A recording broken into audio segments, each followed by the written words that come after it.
എന്തായാലും speaker N ഷംഷീറാണ് V എസിനെ ഇപ്പോൾ ഓർമ്മിച്ചത്. നിയമസഭാ സാമാജികൻ എന്നുള്ള നിലയിൽ CPM-ൻ്റെ മുതൽ നേതാവ് എന്നുള്ള നിലയിൽ ഉള്ള കാര്യങ്ങളാണ്. ഇപ്പോൾ കക്ഷി രാഷ്ട്രീയത്തിനപ്പുറം നേതാക്കൾ ഒക്കെ എത്തിയിട്ടുണ്ട്. മുൻ മന്ത്രി നാലകത്ത് സൂപ്പി കൂടി നമ്മളോടൊപ്പം ചേരുകയാണ്. വി എസ് എന്ന രണ്ടക്ഷരത്തെ എങ്ങനെയാണ് ഓർമ്മിക്കുന്നത്?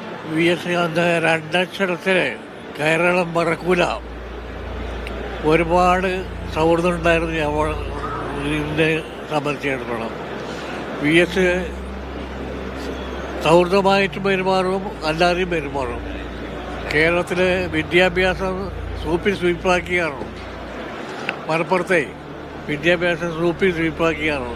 അത് തമാശക്കെടുത്തു. അങ്ങനെ ഒരുപാട് സൗഹൃദവും പിന്നെ പ്രത്യേക ബന്ധങ്ങളുണ്ടായിരുന്ന ഒരാളാണ് വി എസ്. വി എസ് എന്ന നാമധേയത്തിൽ വേറെ ആളെ ഉണ്ടാവും. വി എസ് ആണ് തന്നെ. ഇതാണ് വി എസിനെ അവസാനമായ ഒരു നോക്ക് കാണാനായി എത്തുന്നവർ വെറും CPM പ്രവർത്തകരോ ഇടതുപക്ഷ നേതാക്കളോ മാത്രമല്ല. വി എസ് ഒരുപാട് വിമർശിച്ചിട്ടുള്ള എതിർ രാഷ്ട്രീയ കക്ഷിയിൽ പെട്ട ആളുകളുണ്ട്, സാംസ്കാരിക മേഖലകളിൽ ഉള്ള ആളുകളുണ്ട്, ഒപ്പം തന്നെ സിനിമാ മേഖലകളിൽ ഉള്ള ആളുകളൊക്കെയുണ്ട്.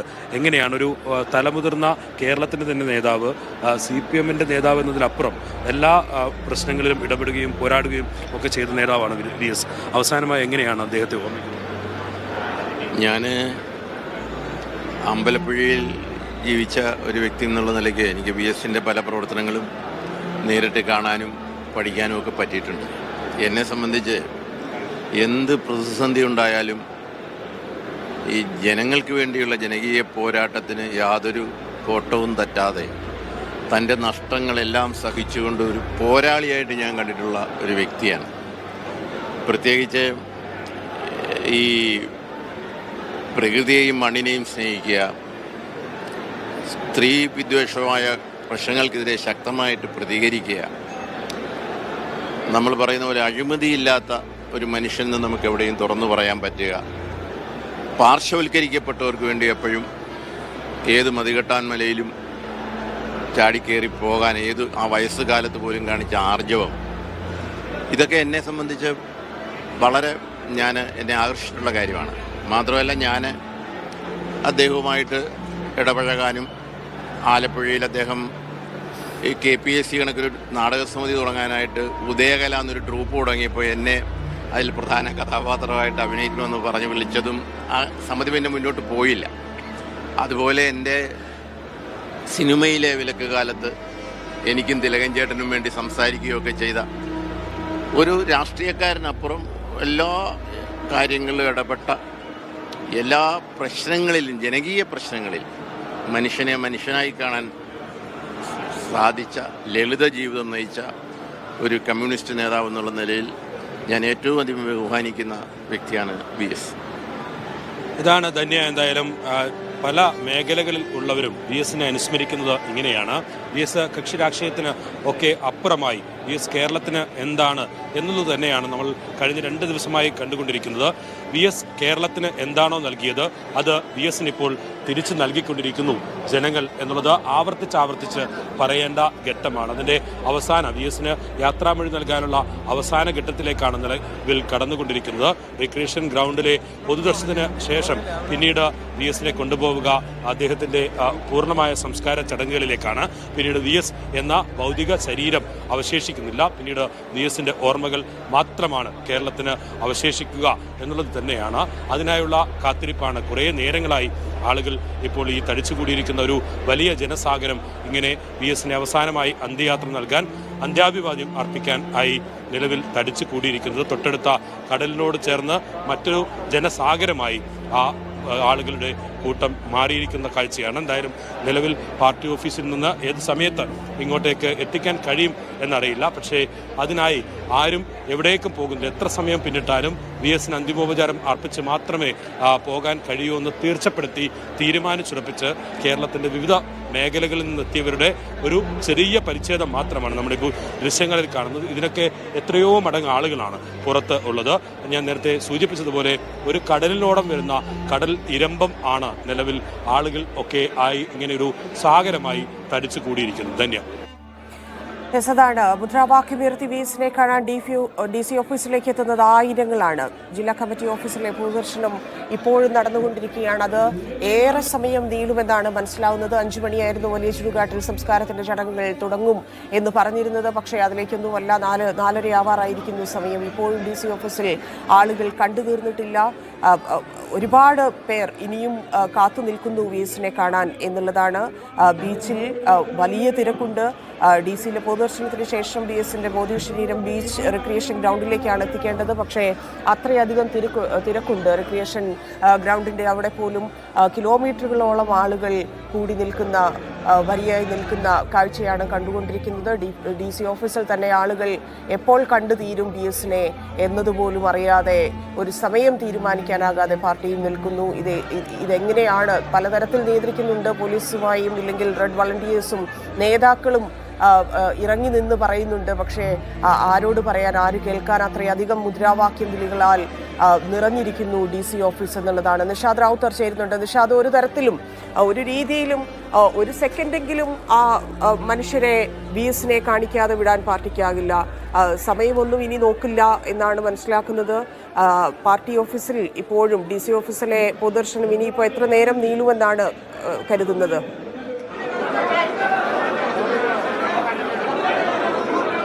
ധന്യ, പൊതുദർശനം ഇപ്പോൾ പരമാവധി ആളുകളെ കാണിക്കുക എന്ന ഉദ്ദേശത്തിൽ തന്നെയാണ് CPIMന്റെ DC പോകുന്നത്.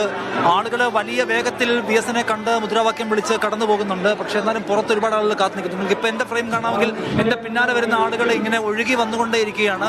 ഈ റൗണ്ട് എടുത്ത് വേണം, ഇതുവഴി കടന്നു വേണം പുറത്തേക്ക് ഇറങ്ങിപ്പോകാൻ. കഴിഞ്ഞ ഇവിടെ വന്ന് ഈ മൃതദേഹം ഇവിടെ വെച്ചത് മുതലുള്ള സമയം കംപ്ലീറ്റ് ആയിട്ട് ഇതുപോലെ ഒരു ആൾക്കാർ ഇങ്ങനെ ഒഴുകിക്കൊണ്ടേയിരിക്കുകയാണ്. വരുന്ന അത്രയും ആളുകൾ ഏതാണ്ട് പുറത്തുണ്ട് എന്ന് തന്നെ കാണാൻ പറ്റും. അതുകൊണ്ട് ഈ മുഴുവൻ ആളുകൾക്കും കാണാനുള്ള അവസരം ഒരുക്കാൻ തന്നെയാണ് ഇപ്പോഴുള്ള തീരുമാനം. ഇവിടെയാണ് VSന്റെ മൃതദേഹം വെച്ചിരിക്കുന്നത്. അപ്പോൾ അവിടെ വരുന്നു ആൾക്കാർക്ക് ഒരു സെക്കൻഡിന്റെ ഒരു ഫ്രാക്ഷൻ ഓഫ് എ സെക്കൻഡ് മാത്രമേ അവിടെ നിൽക്കാനുള്ള സമയം അനുവദിച്ചിട്ടുള്ളൂ. അതിനുശേഷം ആളുകൾ വേഗത്തിൽ പോവുക എന്ന പ്ലാനിലാണ് ഇപ്പോൾ പോകുന്നത്.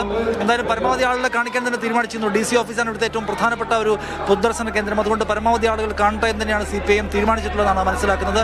അതിന്റെ അടിസ്ഥാനത്തിൽ ആളുകൾ ഇപ്പോൾ വന്ന് വളരെ വേഗത്തിൽ അവരുടെ ഉപചാരം അർപ്പിച്ച് കടന്നു പോകുന്ന ഒരു കാഴ്ചയാണ് നമ്മൾ ഇപ്പോൾ കാണുന്നത് എന്ന് പറയാം. ധന്യ, എന്തായാലും VS അച്യുതാനന്ദൻ ആലപ്പുഴയിലേക്ക് വരുമ്പോൾ ആലപ്പുഴയിലെ ഏറ്റവും പ്രധാനപ്പെട്ട കേന്ദ്രങ്ങളിലൊന്നാണ് VS അച്യുതാനന്ദനെ സംബന്ധിച്ച്. അപ്പോൾ ഇവിടെ അദ്ദേഹത്തിന് അന്ത്യോപചാരം അർപ്പിക്കാൻ കാത്തുന്നത് ആയിരക്കണക്കിന് ആൾക്കാരാണ്. അപ്പോൾ അത് നമ്മൾ മനസ്സിലാക്കേണ്ട ഒരു പോയിന്റാണ്. അപ്പോൾ അതുകൊണ്ട് തന്നെ അവരെ എല്ലാവരും നിരാശപ്പെടുത്താൻ കഴിയില്ല. എന്ന് മാത്രമല്ല, VS അച്യുതാനന്ദന്റെ കർമ്മഭൂമികയാണ് ഈ ആലപ്പുഴയിൽ നിന്ന് അദ്ദേഹത്തിന് വേണ്ടി കാണാൻ കാത്തിരിക്കുന്ന ആൾക്കാർ, ആലപ്പുഴക്കാരെ നിരാശപ്പെടുത്താൻ കഴിയില്ല. അപ്പം ആലപ്പുഴയിൽ വരാം എന്നതിൻ്റെ പേരിൽ ആലപ്പുഴയിൽ വന്ന് VSനെ അവസാനമായി കാണാമെന്ന പ്ലാനിൽ വന്നിട്ടുള്ള ഒരുപാട് പേര് സംസ്ഥാനത്തിന്റെ വിവിധ ഭാഗങ്ങളിലായി വന്നിട്ടുള്ള ആൾക്കാരുണ്ട്. അപ്പോൾ അവർക്ക് എല്ലാവർക്കും അവസരം ഉണ്ടാക്കുക എന്ന് പറയുന്നത് വളരെ പ്രധാനപ്പെട്ട ഒരു കാര്യമാണ്. ആളുകളെ നിരാശപ്പെടുത്താൻ കഴിയില്ല. നേരത്തെ വിജിൻ പറഞ്ഞ പോലെ ജനങ്ങൾക്കിടയിൽ ജീവിച്ച ഒരാൾ, ജനങ്ങൾക്ക് വേണ്ടി ജീവിച്ച ഒരാൾ, ജനങ്ങൾ ഞങ്ങളുടെ നേതാവ് എന്ന് ആവർത്തിച്ച് വിചാരിച്ച ഒരാൾ, അങ്ങനെ ഒരാൾ കടന്നു പോകുന്ന സമയത്ത് പരമാവധി ആളുകൾക്ക് അവസരം നൽകുക, ആളുകളെ ഒപ്പം നിർത്തുക, ആളുകളുടെ സ്നേഹവായ്പിനുള്ള അവസരം കൊടുക്കുക എന്ന് പറയുന്ന ഉത്തരവാദിത്വം പാർട്ടിക്കുണ്ട്.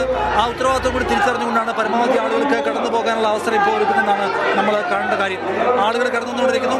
ഈ ക്യൂ നമ്മൾ അവസാനിക്കുന്നു വിചാരിക്കണം. ഇപ്പോൾ വളരെ വേഗത്തിൽ അവർ പൂർത്തിയാക്കിയിട്ടുണ്ട്. കാത്തിരുന്ന പരമാവധി ആളുകളിലേക്ക് എത്തിയിട്ടുണ്ട്. ക്യൂ വളരെ സ്ലോ ആയിക്കൊണ്ടിരിക്കുകയാണ്. എന്ന് വെച്ചാൽ ആളുകളുടെ എണ്ണം കുറഞ്ഞു വരുന്നുണ്ട്. VS അച്യുതാനന്ദനെ കാണാൻ വന്ന അവസാനത്തെ ആളുകളെ വളരെ വേഗത്തിൽ കാണിക്കാനുള്ള ശ്രമത്തിലാണ്. അങ്ങനെയാണെങ്കിൽ ഇനി പോവേണ്ടത് ഒരു പോയിന്റിലേക്ക് കൂടിയുണ്ട്. അതാണ് ഏറ്റവും പ്രധാന കാര്യം. ഇതിനേക്കാൾ കൂടുതൽ ആളുകൾ കാത്തിരിക്കുന്ന സ്ഥലമാണ് റിക്രിയേഷൻ ഗ്രൗണ്ട്. അവിടെയാണ് അവസാനത്തെ പൊതുദർശന കേന്ദ്രം. അവിടെയും കാത്തിരിക്കുന്ന ഒരുപാട് പേരുണ്ട്. ഇപ്പോൾ ഉച്ചയായപ്പോൾ പാർട്ടി ഓഫീസിലെ ഒരു ലിമിറ്റേഷൻസ് പറഞ്ഞുകൊണ്ട് അനൗൺസ് ചെയ്തിരുന്നത്, നിങ്ങൾ കാണേണ്ട ആൾക്കാർ ഗ്രൗണ്ടിലേക്ക് പോകണം, പാർട്ടി ഓഫീസിൽ പരിമിതമായ ആൾക്കാരെ മാത്രമേ കാണിക്കൂ എന്ന് പറഞ്ഞു. അപ്പോൾ അതുകൊണ്ട് ഇവിടുന്ന് കുറേ ആൾക്കാർ റിക്രിയേഷൻ ഗ്രൗണ്ടിലേക്ക് പോയിട്ടുണ്ട്. അപ്പോൾ അവിടെ ഓൾറെഡി ഉള്ള ആളുകൾ, ഇവിടെ സമയപരിമിതി കാരണം അവിടേക്ക് പോയിട്ടുള്ള ആളുകൾ എല്ലാവരും അവിടെ ഉണ്ട്. എന്ന് മാത്രവുമല്ല, ഈ പറഞ്ഞ പലയിടത്തും ഇപ്പോൾ VSന്റെ വീട്ടിൽ പൊതുദർശനം വെച്ചത് 1:45 വളരെ സഡൻലി ക്ലോസ് ചെയ്യാനുണ്ടായത്. കാരണം അതിനുശേഷം ആളുകളെ പ്രവേശിപ്പിക്കാൻ കഴിയാത്ത നിലയ്ക്ക്. അപ്പോൾ അവിടെ ക്ലോസ് ചെയ്തപ്പോൾ അവിടുന്ന് അവസരം നഷ്ടപ്പെട്ട ആളുകൾ എല്ലാവരും റിക്രിയേഷൻ ഗ്രൗണ്ടിലേക്കോ ഇവിടേക്കോ വന്നിട്ടുണ്ട് എന്ന് കാണാം. എന്തായാലും VS അച്യുതാനന്ദന്റെ ഭൗതികദേഹം അദ്ദേഹത്തിന്റെ കർമ്മഭൂമിയായ ആലപ്പുഴയിലെ പാർട്ടി ആസ്ഥാനത്ത് പൊതുദർശനം വയ്ക്കുമ്പോൾ നൂറുകണക്കിന് ആളുകൾ അദ്ദേഹത്തിന് അന്ത്യോപചാരം അർപ്പിച്ച് കടന്നു പോകുന്നു. ടൈം ഷെഡ്യൂളെല്ലാം തെറ്റിച്ചുകൊണ്ട് VS അച്യുതാനന്ദന്റെ ജനകീയ അടിത്തറ എന്തുമാത്രമാണ്. അദ്ദേഹം ജനങ്ങളിൽ നിന്ന് ആഴം എത്രയാണെന്ന് നമ്മൾ മനസ്സിലാക്കുന്നു. സമയക്രമം കൊണ്ട് VS അച്യുതാനന്ദന് ജനങ്ങൾ സ്നേഹം തിരികെ നൽകാൻ തുടങ്ങിയാൽ അതൊരു സമയം തീരുമാനിച്ച് അവസാനിപ്പിക്കാൻ കഴിയുന്ന ഒന്നല്ല. സമയത്തിന് അതീതമായിട്ടുള്ള സ്നേഹത്തിന്റെ വലിയ പ്രവാഹവും കടലും നമ്മൾ കാണുന്നു ഇവിടെ എന്നാണ് ധന്യ എടുത്തു പറയേണ്ട കാര്യം. ഏതായാലും 2 മണിക്കും 4 മണിക്കും ഇടയിൽ സംസ്കാര ചടങ്ങുകളിലേക്ക് വലിയ ചുടുകാട്ടിൽ പ്രവേശിക്കാമെന്നായിരുന്നു വിചാരിച്ചിരുന്നെങ്കിൽ അതിന്റെ എല്ലാ സാധ്യതകളും അവസാനിച്ചിരിക്കുന്നു. ഇപ്പൊ സമയം 4 മണി കഴിഞ്ഞു, 4:30 ആവുന്നു. 5 മണിയിലേക്ക് പ്രവേശിക്കുകയാണ്. 5:30യോടുകൂടി ഒരു പക്ഷേ ഇവിടെ നിന്ന് എടുക്കാൻ കഴിഞ്ഞേക്കും. അത് കഴിഞ്ഞാൽ റിക്രിയേഷൻ ക്ലബിലേക്ക് ഒരു 6 മണിക്ക് എത്തുന്നു. അവിടെ ഒരു 1 മണിക്കൂർ സമയം മാക്സിമം വെച്ചതിന് ശേഷം 7 മണി 8 മണിയോടുകൂടി സംസ്കാര ചടങ്ങുകളിലേക്ക് കടക്കാൻ കഴിയുമെന്ന ആലോചനയിലും പ്രതീക്ഷയിലുമാണ് ഇവരുള്ളത്. അതെന്തുമാത്രം പോസിബിൾ ആവുമെന്ന് നമ്മൾ ഇവിടെ നിന്ന് ഇറങ്ങിയിട്ട് ഇനിയും റിക്രിയേഷൻ ഗ്രൗണ്ടിലേക്ക് പോകണം. 3 കിലോമീറ്ററാണ് റിക്രിയേഷൻ ഗ്രൗണ്ടിലേക്കുള്ള ഇവിടെ നിന്നുള്ള ദൂരം. ആ ദൂരം വേഗത്തിൽ കവർ ചെയ്യും. കാരണം അതിന് വഴിയിൽ ആളുകൾ കാണാൻ നിന്നാൽ അവർക്ക് അവസരമില്ല. പക്ഷെ അവിടെ ചെന്ന് കഴിഞ്ഞാൽ അവിടെ കാത്തു നിൽക്കുന്ന ആളുകളെ അറ്റൻഡ് ചെയ്യണം. അവിടെ VIPs അടക്കമുള്ള ആൾക്കാർ കാത്തു നിൽക്കുന്നുണ്ട്. അവിടെ നിന്ന് വലിയ ചുടുകാട്ടിലേക്ക് പോകണം. അത് വലിയ ദൂരമില്ല. എല്ലാം ഈ പറയുന്ന 5 കിലോമീറ്റർ പരിധിക്കകത്തുള്ള ദൂരമേ ഉള്ളൂ. അവിടെ എത്തിക്കഴിഞ്ഞാൽ സംസ്കാര ചടങ്ങുകളിലേക്ക് കടക്കുന്നതിന് മുൻപ് അവസാനമായി കാണാനുള്ളവർക്കുള്ള അവസരം. എന്തായാലും നമ്മളിപ്പോൾ കാണേണ്ടത് 8 മണിയോടുകൂടിയെങ്കിലും ആകും സംസ്കാര ചടങ്ങുകളിലേക്ക് പ്രവേശിക്കാനെന്നാണ് ധന്യ. അതാണ് അത്രയധികം സമയമെടുക്കും. കാരണം ഇവിടെ പാർട്ടി പ്രവർത്തകരെ കാണിച്ചതിന് ശേഷം അത്രയും സമയം തന്നെ, അതിനേക്കാൾ സമയം ഒരു പക്ഷേ റിക്രിയേഷൻ ഗ്രൗണ്ടിൽ എടുക്കാനുള്ള സാധ്യതയാണ്. കാരണം അവിടെയും ഇതുപോലെ കിലോമീറ്ററുകളോളം ആളുകൾ കാത്തിരിക്കുന്നു എന്നുള്ളതാണ്. ആ കടൽക്കര നിറയുന്നു.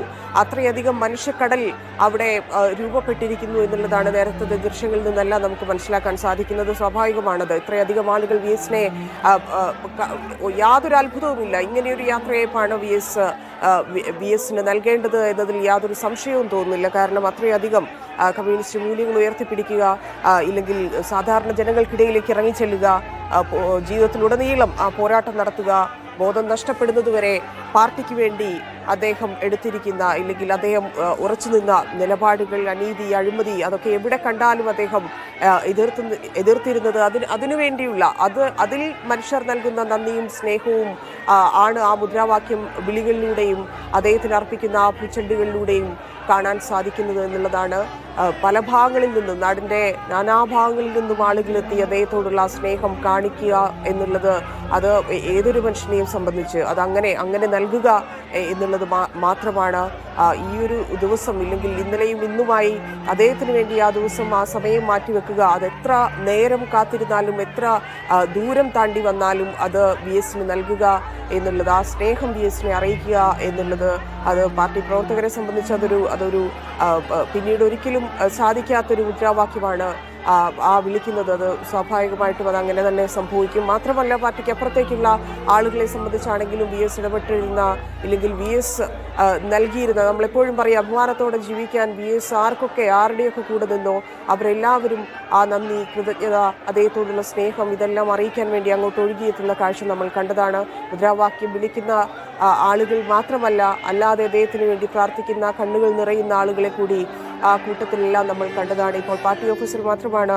പാർട്ടി പ്രവർത്തകർ വന്ന് അദ്ദേഹത്തെ അന്ത്യാഭിവാദ്യം അർപ്പിച്ചു പോകുന്നത്. ഇനി റിക്രിയേഷൻ ഗ്രൗണ്ടിലേക്കാണ് കൊണ്ടുപോകേണ്ടത്. അവിടെയും VSനെ ഒരു നോക്ക് കാണാൻ ആളുകൾ കൂടി നിൽക്കുന്ന കാഴ്ചയാണ്. നിരവധി ആളുകളുണ്ട്, നേതാക്കളായും അല്ലാതെയും സകല മേഖലകളിൽ നിന്നും, സിനിമാ മേഖലയിൽ നിന്നും സാമൂഹ്യ സാംസ്കാരിക മേഖലയിൽ നിന്നും എല്ലാം നിരവധി ആളുകൾ അവിടെ വന്നു നിൽക്കുന്നുണ്ട്. പല മേഖലകളിലുള്ള ആളുകളുമായി VSനുണ്ടായിരുന്ന ബന്ധം കൂടിയാണ് അത് വെളിവാക്കുന്നത്. രാഷ്ട്രീയക്കാർ മാത്രമായിരുന്നില്ല VSനൊപ്പം ഉണ്ടായിരുന്നത്. നേരത്തെ സംവിധായകൻ വിനയൻ പറയുന്നതൊക്കെ കേട്ടു. അദ്ദേഹം എല്ലാ മേഖലയിലും, അദ്ദേഹം ഭരണത്തിലിരുന്നപ്പോഴും അല്ലാത്തപ്പോഴും പ്രതിപക്ഷത്തിരുന്നപ്പോഴും ഒക്കെ എല്ലാ മേഖലയിലെയും ജനങ്ങൾക്ക് വേണ്ടി അദ്ദേഹം ശബ്ദം ഉയർത്തിയിരുന്നു എന്നതിൻ്റെ കൂടി തെളിവാണ് അദ്ദേഹത്തിന് നൽകുന്ന ഈ യാത്രയയപ്പ് എന്നുള്ളതാണ്. റിക്രിയേഷൻ ഗ്രൗണ്ടിൽ കാത്തിരിക്കുന്ന ആളുകളെ ശ്രദ്ധിച്ചാൽ നമുക്ക് മനസ്സിലാകും. VSനെതിരെ സംസാരിച്ചിരുന്ന, VSനോട് ഫൈറ്റ് ചെയ്തിരുന്ന, VS ഫൈറ്റ് ചെയ്തിരുന്ന, ഇല്ലെങ്കിൽ എതിർത്തിരുന്ന, VSന് ഒരു തരത്തിലും അംഗീകരിക്കാൻ സാധിക്കാതിരുന്ന മനുഷ്യർ പോലും VSന്റെ എന്തായിരുന്നു VS എന്ന് മനസ്സിലാക്കി ആ റിക്രിയേഷൻ ഗ്രൗണ്ടിൽ വന്ന് കാത്തിരിക്കുന്ന ദൃശ്യങ്ങളാണ് കണ്ടത്. അത് മണിക്കൂറുകളാണ്. ആ മണിക്കൂറുകൾക്കോ ഇന്നൊരു ദിവസത്തിനോ ഇല്ലെങ്കിൽ ഇന്നലെ ഒരു ദിവസത്തിനോ ഒന്നും ആർക്കും യാതൊരു തരത്തിലും ഒരു നഷ്ടബോധവും ഭാവിയിൽ ഉണ്ടാകാത്ത, ഇല്ലെങ്കിൽ വരും ദിവസങ്ങളിൽ തോന്നാത്ത തരത്തിലുള്ള യാത്രയയപ്പ് VSന് നൽകുക എന്നുള്ളത് മാത്രമാണ് ലക്ഷ്യം. അത് പാർട്ടി പ്രവർത്തകരും അതിനപ്പുറത്തേക്ക് സാധാരണ മനുഷ്യരും VSനാൽ എത്രത്തോളം ഊർജം ലഭിച്ചിട്ടുണ്ടോ, ഇല്ലെങ്കിൽ എത്രത്തോളം സ്വസ്ഥമായി ജീവിക്കാം എന്നതിലേക്ക് എത്തിയിട്ടുണ്ടോ, ഇല്ലെങ്കിൽ എത്രത്തോളം സമാധാനം അവർക്ക് ലഭിച്ചിട്ടുണ്ടോ, എത്രത്തോളം ആവേശം എത്രത്തോളം അഭിമാനത്തോടെ സമൂഹത്തിൽ ജീവിക്കാമെന്നത് കാട്ടിയിട്ടുണ്ടോ ആ തരത്തിൽ സ്വാധീനിക്കപ്പെട്ട മനുഷ്യരാണ് വന്നുകൊണ്ടിരിക്കുന്നത് VSനെ കാണാൻ. അതിൽ പ്രായവ്യത്യാസമില്ല. നമുക്കറിയാം, നമ്മൾ ഓരോ ദൃശ്യങ്ങളിൽ നിന്നും കാണുന്നതാണ്. നേരത്തെ ഒരു കുഞ്ഞ് ഒരു 5 വയസ്സുള്ള കുഞ്ഞിന്റെ മുദ്രാവാക്യത്തിൽ അത്രയധികം ആളുകൾ അത് വിളിക്കുന്നത് നമ്മൾ കണ്ടതാണ്. കാരണം അവിടെ പ്രായവ്യത്യാസമില്ല. ഉയർത്തുന്ന മുദ്രാവാക്യം, അവർ വിളിക്കുന്ന മുദ്രാവാക്യം അത് VSനുള്ളതാണ്. അത് ആരേറ്റു ചൊല്ലിയാലും ആര് ചൊല്ലിക്കൊടുത്താലും അത് VSനുള്ളതാണ് എന്നത് മാത്രമാണ്. അത്രയധികം ആളുകളാണ്, കുഞ്ഞുങ്ങളെ തോളിലേന്തിയും പ്രായമായ സ്ത്രീകളും നടക്കാൻ സാധിക്കാത്ത മനുഷ്യരും ഉൾപ്പെടെ വന്നുകൊണ്ടിരിക്കുന്ന കാഴ്ചകൾ നമ്മൾ കണ്ടതാണ്. നമ്മളത് മെനിഞ്ഞാന്ന് മുതൽ കണ്ടുകൊണ്ടിരിക്കുന്നു. ഇന്നലെ ആ യാത്രയിലുടനീളം എത്രത്തോളം ആളുകൾ ആ റോഡരികുകളിൽ അദ്ദേഹത്തെ കാത്തുനിന്നു ഒന്ന് കാണാൻ, ഇല്ലെങ്കിൽ ഒരു ഇതൾ പുഷ്പമർപ്പിക്കാൻ എന്നൊക്കെ ഉള്ളത് നമ്മൾ കണ്ടുകൊണ്ടിരിക്കുന്നു. വേലിക്കകത്ത് വീട്ടിലേക്കുള്ള